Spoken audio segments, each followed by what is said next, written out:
Varachha bank ATM banking સેવાના જાગૃતિ અભિયાનમાં આપનું હાર્દિક સ્વાગત છે. એટીએમ સ્ક્રીન આપશે બેંકનો પરિચય અને સેવાની માહિતી, બોર્ડ ઓફ ડિરેક્ટર્સની યાદી, અમારી શાખાઓની માહિતી, અમારી વિવિધ સેવાઓની માહિતી, થાપણ ઉપર પ્રવર્તમાન વ્યાજ દરની માહિતી, ધિરાણ ઉપર પ્રવર્તમાન વ્યાજ દરની માહિતી. હવે આપણે એટીએમમાંથી ઝડપી અને સરળ ઉપાડ કઈ રીતે કરી શકાય તેની માહિતી મેળવીએ. સૌ પ્રથમ આપનો એટીએમ કાર્ડ મશીનમાં દાખલ કરો. હવે 4 આંકડાનો તમારો પિન નંબર દાખલ કરો. હવે તમારે જેટલા રૂપિયા ઉપાડવા હોય તેના બટન ઉપર ક્લિક કરો. જેમ કે તમારે 1000 રૂપિયા ઉપાડવા છે તો 1000 લખેલા બટન ઉપર ક્લિક કરો અને આ જ રીતે જો રૂપિયા 5000 ઉપાડવા હોય તો 5000 લખેલા બટન ઉપર ક્લિક કરો. શું તમે કરેલા વ્યવહારની પહોંચ જોઈએ છે? જો હા હોય તો હાના બટન ઉપર ક્લિક કરો અને ના હોય તો નાના બટન ઉપર ક્લિક કરો. કૃપા કરી થોડો સમય રાહ જુઓ. આપનો વ્યવહાર થઈ રહ્યો છે. હવે તમારી રોકડ મેળવી લો અને પહોંચ માટે જો હા કહી હોય તો પહોંચ લઈ લો. હવે આપણે એટીએમ દ્વારા સામાન્ય ઉપાડ કઈ રીતે કરી શકાય તેની માહિતી મેળવીએ. સર્વપ્રથમ આપનો એટીએમ કાર્ડ મશીનમાં દાખલ કરો. હવે 4 આંકડાનો તમારો પિન નંબર દાખલ કરો. હવે ઉપાડના નામના બટન ઉપર ક્લિક કરો. હવે તમારો ખાતાનો કયો પ્રકાર છે તેના બટન ઉપર ક્લિક કરો. હવે તમારે જેટલી રકમ જોઈતી હોય તેટલી રકમ દાખલ કરો. જેમ કે તમારે રૂપિયા 1500 ઉપાડવા છે તો 1500 દાખલ કરો. જો બેંકમાં તમારા એક ઉપરાંત વધારે ખાતા હોય તો તમે જે ખાતામાંથી વ્યવહાર કરવા માંગો છો તેની પસંદગી કરો. શું તમે કરેલા વ્યવહારની પહોંચ જોઈએ છે? જો હા હોય તો હાના બટન ઉપર ક્લિક કરો અને ના હોય તો નાના બટન ઉપર ક્લિક કરો. કૃપા કરી થોડો સમય રાહ જુઓ. આપનો વ્યવહાર થઈ રહ્યો છે. હવે તમારા નાણાં મેળવો અને પહોંચ માટે જો હા કહી હોય તો પહોંચ લઈ લો. હવે આપણે એટીએમ દ્વારા તમારા ખાતાની બેલેન્સ ચકાસણી કઈ રીતે કરી શકાય તેની માહિતી મેળવીએ. સૌ પ્રથમ આપનો એટીએમ કાર્ડ મશીનમાં દાખલ કરો. હવે 4 આંકડાનો તમારો પિન નંબર દાખલ કરો. હવે બેલેન્સના બટન ઉપર ક્લિક કરો. હવે તમારા ખાતાનો કયો પ્રકાર છે તેના બટન ઉપર ક્લિક કરો.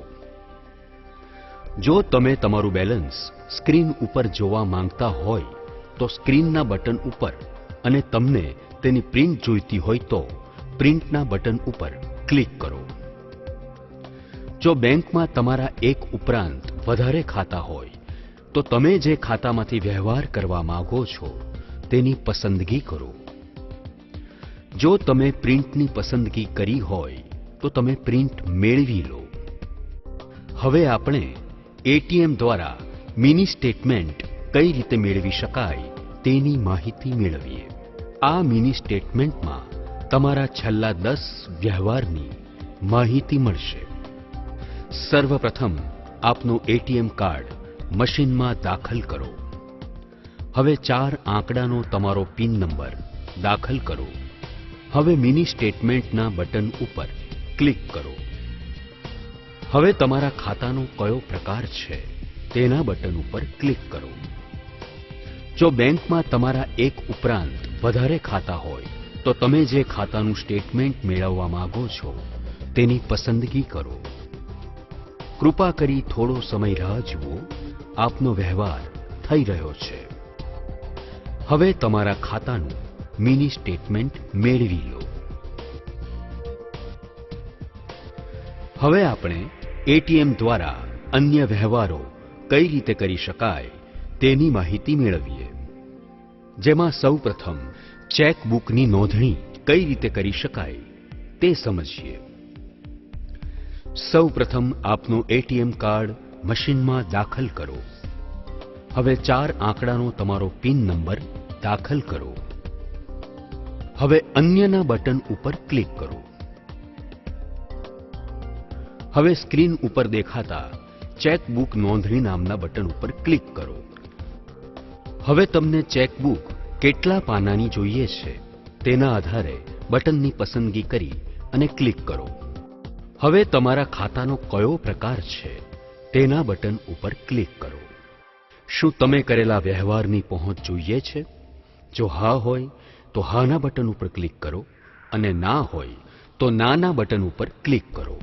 જો બેંકમાં તમારા એક ઉપરાંત વધારે ખાતા હોય તો તમે જે ખાતામાંથી વ્યવહાર કરવા માંગો છો તેની પસંદગી કરો. તમારી ચેકબુક મેળવવા માટેની નોંધણી થઈ ગઈ છે. ટૂંક સમયમાં તમારા ઘરે ટપાલ દ્વારા મોકલવામાં આવશે. હવે તમારી પહોંચ લઈ લો. હવે આપણે એટીએમ કાર્ડનો પિન નંબર કઈ રીતે બદલી શકાય તેની માહિતી મેળવીએ. સૌપ્રથમ આપનો એટીએમ કાર્ડ મશીનમાં દાખલ કરો. હવે 4 આંકડાનો તમારો પિન નંબર દાખલ કરો. હવે અન્યના બટન ઉપર ક્લિક કરો. હવે સ્ક્રીન ઉપર દેખાતા પિન બદલવા માટેના બટન ઉપર ક્લિક કરો.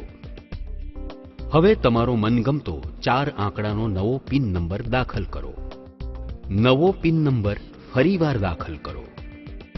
તમારો નવો પિન નંબર સફળતાપૂર્વક બદલાઈ ગયેલ છે. કૃપા કરી નવો પિન નંબર યાદ રાખો. હવે તમારી પહોંચ લઈ લો. હવે તમારા બેંક ખાતામાં તમારો મોબાઈલ નંબર કઈ રીતે બદલી શકાય તે જાણીએ. સૌપ્રથમ આપનો એટીએમ કાર્ડ મશીનમાં દાખલ કરો. હવે 4 આંકડાનો તમારો પિન નંબર દાખલ કરો. હવે અન્યના બટન ઉપર ક્લિક કરો. હવે સ્ક્રીન ઉપર દેખાતા મોબાઈલ નંબર બદલવા માટેના બટન ઉપર ક્લિક કરો. નવો મોબાઈલ નંબર દાખલ કરો. કૃપા કરી થોડો સમય રાહ જુઓ. આપનો વ્યવહાર થઈ રહ્યો છે. તમારો મોબાઈલ નંબર બદલવાની વિનંતી સ્વીકારાઈ ગયેલ છે. હવે તમારી પહોંચ લઈ લો. તમારા ખાતાનું છેલ્લા 1 મહિનાનું સ્ટેટમેન્ટ મેળવવા માટેની નોંધણી કઈ રીતે કરવી તે માહિતી મેળવીએ. સર્વપ્રથમ આપનો એટીએમ કાર્ડ મશીનમાં દાખલ કરો.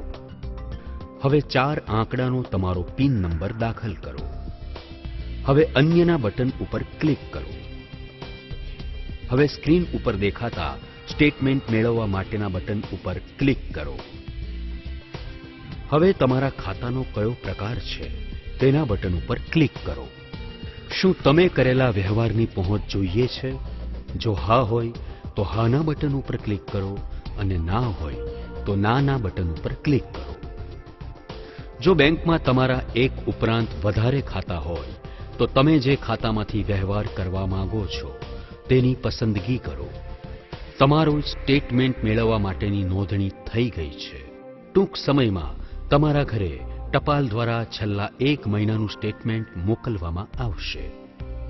હવે તમારી પહોંચ લઈ લો. જો કોઈ ખાતેદાર બેંકમાં ફિક્સ ડિપોઝિટ મૂકવા માંગતો હોય તો કઈ રીતે નોંધણી કરી શકાય તે હવે સમજીએ.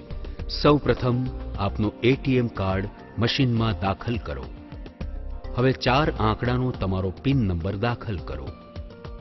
હવે અન્યના બટન ઉપર ક્લિક કરો. હવે સ્ક્રીન ઉપર દેખાતા ફિક્સ ડિપોઝિટ માટેના બટન ઉપર ક્લિક કરો. હવે તમારા ખાતાનો કયો પ્રકાર છે તેના બટન ઉપર ક્લિક કરો. શું તમે કરેલા વ્યવહારની પહોંચ જોઈએ છે?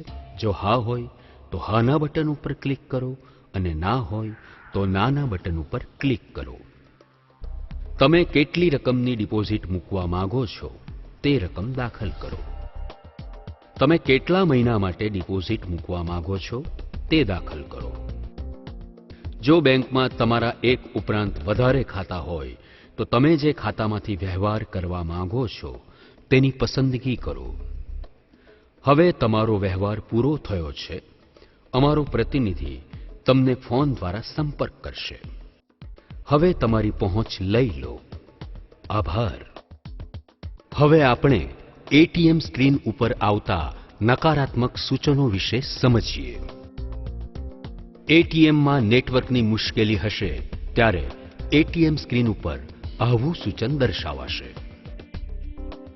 ચાલુ વ્યવહારે કોઈ ટેકનિકલ મુશ્કેલી આવે ત્યારે એટીએમ સ્ક્રીન ઉપર આવું સૂચન દર્શાવાશે.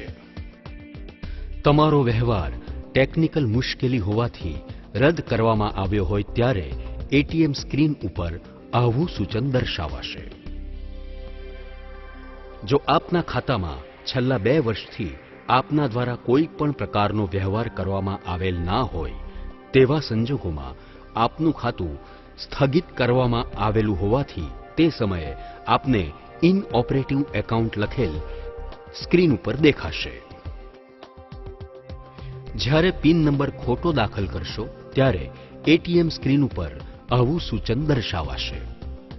જ્યારે એટીએમ મશીનમાં પ્રિન્ટિંગ રોલ પૂરો થઈ ગયો હશે ત્યારે એટીએમ સ્ક્રીન ઉપર આવું સૂચન દર્શાવાશે. જ્યારે 3 કરતાં વધુ વાર પિન નંબર ખોટો દાખલ કરવામાં આવે ત્યારે તમારું ખાતું બ્લોક કરવામાં આવશે અને એટીએમ સ્ક્રીન ઉપર આવું સૂચન દર્શાવાશે. તમારા ખાતામાં જમા રાશિ કરતાં વધુ રકમનો ઉપાડ કરવામાં આવશે ત્યારે એટીએમ સ્ક્રીન ઉપર આવું સૂચન દર્શાવાશે. જ્યારે તમે અયોગ્ય રકમ દાખલ કરશો, દાખલા તરીકે 150 રૂપિયા, ત્યારે એટીએમ સ્ક્રીન ઉપર આવું સૂચન દર્શાવાશે. જ્યારે તમારી ઉપાડની રકમ રોજના ઉપાડની મર્યાદા કરતાં વધુ હશે ત્યારે એટીએમ સ્ક્રીન ઉપર આવું સૂચન દર્શાવાશે. જ્યારે ખાતા નંબર ખોટો પસંદ કરવામાં આવે ત્યારે એટીએમ સ્ક્રીન ઉપર આવું સૂચન દર્શાવાશે. જ્યારે ખાતાનો પ્રકાર ખોટો પસંદ કરવામાં આવે ત્યારે એટીએમ સ્ક્રીન ઉપર આવું સૂચન દર્શાવાશે. જ્યારે કોઈ પણ કારણોસર તમારું ખાતું લોક કરાયેલું હોય ત્યારે એટીએમમાંથી વ્યવહાર થઈ શકશે નહીં અને વ્યવહાર કરતી સમયે એટીએમ સ્ક્રીન ઉપર આવું સૂચન દર્શાવાશે. નવો પિન નંબર બદલતી વખતે નવો પિન નંબર અને ફરીથી દાખલ કરેલ પિન નંબર સરખા નહીં હોય ત્યારે એટીએમ સ્ક્રીન ઉપર આવું સૂચન દર્શાવાશે. જ્યારે તમારા કાર્ડની મુદત પૂરી થઈ ગયેલ હોય ત્યારે એટીએમ પરથી કોઈ વ્યવહાર કરવામાં આવશે નહીં ત્યારે એટીએમ સ્ક્રીન ઉપર આવું સૂચન દર્શાવશે. જ્યારે બેંકના ડે એન્ડ પ્રોસેસ ચાલતી હશે ત્યારે હાલ પૂરતી એટીએમ સેવા બંધ હશે ત્યારે એટીએમ સ્ક્રીન ઉપર આવું સૂચન દર્શાવશે. ATM fraud. આ માઇક્રો કેમેરા વડે દાખલ કરેલ પિન નંબર રેકોર્ડ કરી શકે છે. નકલી કાર્ડ સ્લોટ વડે કાર્ડની મહત્વની માહિતી કોપી કરી શકે છે. ડુપ્લિકેટ પિન પેડ દ્વારા પિન જાણી શકે છે. એટીએમમાં વ્યવહાર કરતી વખતે ધ્યાનમાં રાખવા માટેની માહિતીઓ. એટીએમમાં વ્યવહાર કરતી વખતે આજુબાજુના માહોલથી જાણકાર રહેવું. એટીએમમાં વ્યવહાર કરવા માટે અજાણી વ્યક્તિની મદદ ક્યારેય લેવી નહીં. એટીએમ રૂમમાં નાણાકીય વ્યવહાર કરવા જતા પહેલા એટીએમ રૂમની આસપાસ અજાણ વ્યક્તિની કાળજી રાખવી. તમારું એટીએમ કાર્ડ બીજાને આપવું નહીં. એટીએમ રૂમમાં વ્યવહાર કરવા માટે કાર્ડ ધારક એકલા જ એટીએમ રૂમમાં જવું. એટીએમ રૂમમાં અન્ય વ્યક્તિની હાજરીમાં વ્યવહાર કરવો નહીં. અન્ય કોઈ વ્યક્તિ પાસવર્ડ જાણી ન જાય તેની તકેદારી રાખવી. એટીએમ કાર્ડ મશીનમાં કે એટીએમ રૂમમાં ભૂલી ન જવાય તેની કાળજી રાખવી. આપનો પાસવર્ડ હંમેશા યાદ રાખવો. બેંકના સિક્યુરિટી ગાર્ડ કે અન્ય વ્યક્તિને એટીએમ સંબંધિત માહિતી આપવી નહીં. કાર્ડ ખોવાઈ જાય કે ચોરી થાય તેવા સંજોગોમાં આપની શાખાના મેનેજરનો સંપર્ક કરવો. પાસવર્ડ કોઈ પણ જગ્યાએ લખવો નહીં.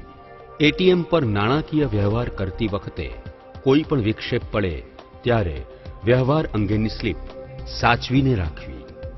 એટીએમ સેવા બાબતે ફરિયાદ હોય તો આઈબીએ દ્વારા પ્રસ્તુત કરેલ ફોર્મ ભરી જે તે શાખાના મેનેજરને આપવું.